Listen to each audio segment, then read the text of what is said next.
Congratulations, you have found the video that will teach you how to write a perfect statement of purpose for your GKS application. Before we start, I would like to invite all of you to subscribe to my channel where I post useful videos about studying in Korea as well as interesting life in Korea videos.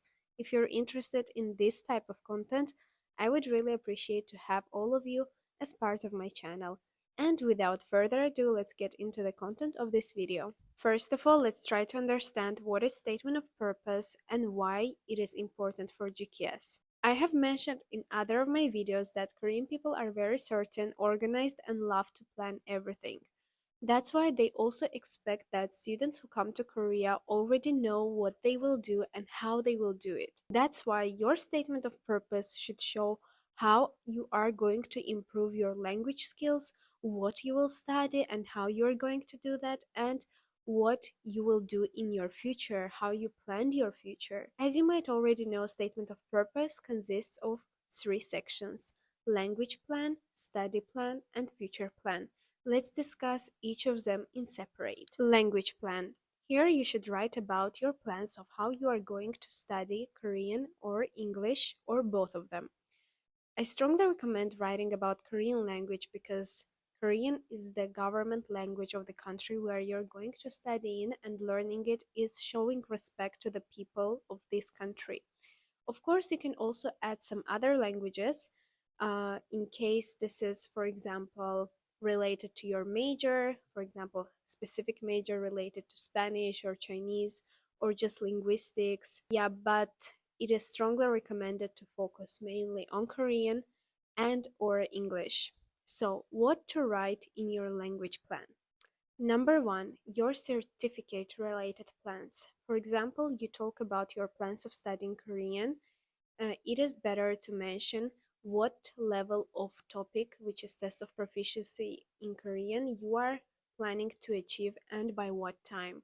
If you're talking about English, then, for example, it can be IELTS, TOEFL, or anything else. But this is specifically important in case of Korean, like you can speak this certificate wise explanations and planning in case of other languages, but in case of Korean, I do recommend writing it because topic is essential. Number two, how you will study this language. Will you take courses at your university? Will you take part in language exchange programs?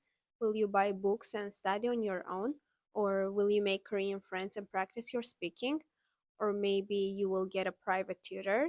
So you should decide this. Use my questions as ideas or come up with your own ideas. But don't try to use too many ways like I will do this and that and this and that. It's not really about how much time and effort you dedicate to learning the language, but more than that, it's about authentically understanding your abilities and capacity and match your plans to them. If you write too many options, too many ways, they will understand that physically you will not be able to do that along with your studies, because language is not the only thing that you have to study. You have to do your master's or PhD or bachelor's, and they might think that you are just trying to make an impression writing too many ways of learning the language. So just it's enough to write two or maximum three ways of what you are going to do. Number three, how what you will do will help you. For example, let's say that you write that you are going to learn Korean language by watching K-dramas with Korean subtitles. So how is it going to help specifically you?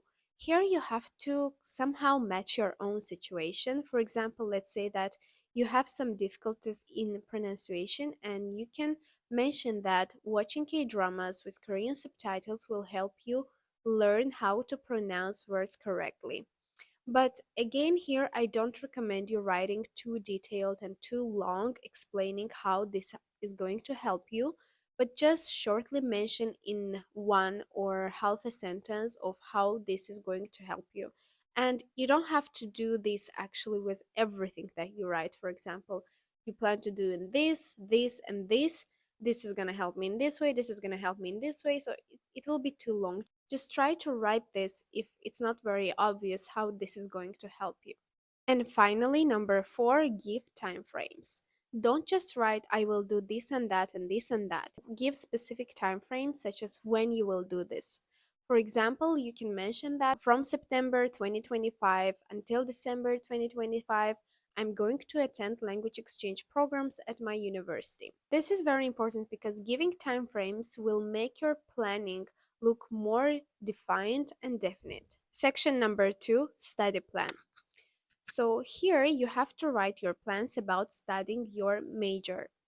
I recommend you doing this. You go to university website, the university that you want to study, and you search your major there and courses that it includes, because if you look in the website, then you can find specific agenda of your like planning of your major, and there will be courses that this major teaches. And I recommend you choosing 2 or 3 courses and writing them in your study plan. This will help you show that, first of all, you are really interested in this major, because if you were not interested, you wouldn't know the name of subjects that this major teaches. And also, it will show you that you did your research about this university and major. You will probably ask this question: what if I apply through embassy track and then I have to choose 3 universities? And 3 universities might not have the exact same course that I'm talking about. Of course, this is possible. That's why if you're applying through embassy track, you should already choose 3 universities, right? So go to the website of these 3 universities. The major, if it's not the exact same, at least it should be related to one another. You go to the major and you find similar courses. There might be exact same courses and there might be similar courses. For example, marketing seminar or international marketing, whatever. So there will be similar courses 100%, and you can choose among them. Again, remember, you don't have to write a lot of them because there will be a lot of courses. Just 2, 3 are totally enough. Also, you can write about your study plans that are not related to your courses in university, but related to your major. For example, let's say that you are going to study environmental engineering. You can mention that you have an interest and you plan to attend specific conferences related to environment or environmental engineering, anything that is related to um, protection of environment, and you are going to learn more about environmental engineering by attending these conferences, which are outside university. Again, here I also recommend to put time frames, but it's not mandatory. You don't have to write the exact dates here, of course, because you don't know when what is going to be, but you can write your semester wise time planning, such as in my first semester, my second semester, and so on and so forth. The last but not the least section is future plan. Here you have to write about your educational and career plans after graduation. This section is needed to have a better idea of how you are going to use your experience, education, and degree from a Korean university after your graduation. So here you should show how this opportunity will contribute to your future. First of all, you should plan your future very, very thoroughly. Maybe right now you just want to study in a Korean university and you have no idea what you're going to do after that, and that's absolutely normal. But this is something that you should 100% avoid mentioning in your future plan, because they will simply reject you if you have no idea about your future after graduation. If you don't know what you will do after graduation, or if your plans are not certain, just sit, think, and write a plan for yourself. No one is gonna check if you actually implement them after graduation. So just write a plan that for now you think best fits you, and how you imagine your life after graduation. But it doesn't have to be 100%. Once again, no one is going to check it after you graduate if you actually do that or you don't.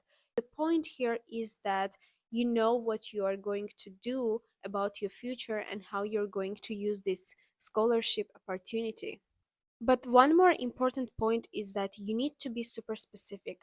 For example, if you want to work after graduation, don't write that, oh yes, I want to work in a Korean company. what company you want to work in what position do you want to work, for how long you want to work there, why do you want to work there, what kind of experience you need to gain. Not like extremely detailed writing, like very long, but at least you should give a good idea of what you're going to do and why you're going to do that. If you want to start your own business, what kind of business you want to start, where you want to start this business, and so on and so forth. The best plan would be the one showing that your education in Korea would benefit both your future career and Korea.